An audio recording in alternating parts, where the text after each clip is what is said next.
Turning to a topic you've probably heard of time and time again, kids and social media. Especially with summer break underway, kids can be more attached to their phones now than ever. But is it hurting them under the surface? Joining me this morning is Kim Minch. She is the founder of Real Life Parent Guide. Good morning to you, Kim. Good morning. I'm happy to be here to talk about this important topic. Gosh, we are too. So let's dive right into it. Is social media actually damaging kids' self-esteem?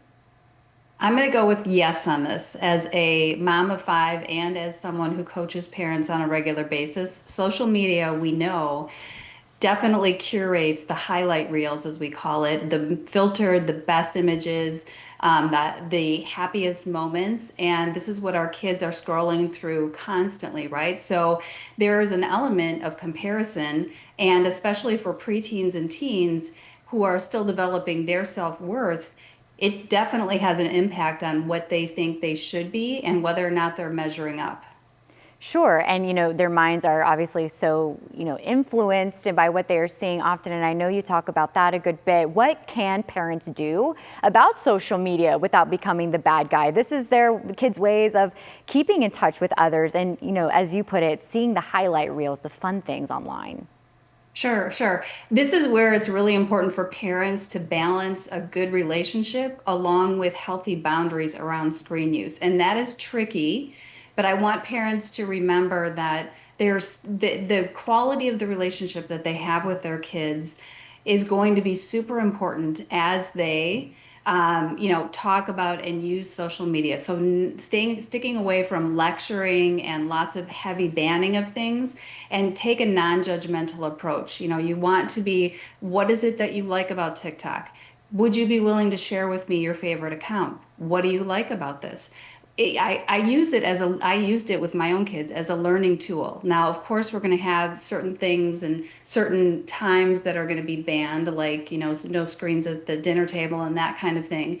But if you can work with your kids on setting up what those boundaries are, it's going to go much better. If they have buy-in into creating the rules, it's going to go much better. And if you can balance the relationship so that it's not always focused on social media or what they're doing on their screens, it's going to be super helpful as well. Sure. And, circling back to self-esteem, Kim, warning signs, social media impacting mental health. What are some of those? Yeah, and this is also a little tricky because especially if you're talking about a preteen or teen, it's like, is it their screen time that's, making them isolate or creating irritability? So isolation, irritability, really caring about what they look like in photos. That is something that is definitely a red flag. And, again, we want to balance that with what's normal teen or preteen development with too much screen time. But parents, what I want you to know is you got to trust your intuition. You really have to go with your gut on this. And if you're seeing these kind of behaviors and you know that it's attached to the phone and the screen time, you need to step in. Kim, thank you so much for that insight. I want to give you a chance for any final takeaways for parents watching this who are worried but not really sure where to start when it comes to stepping in, like you put it.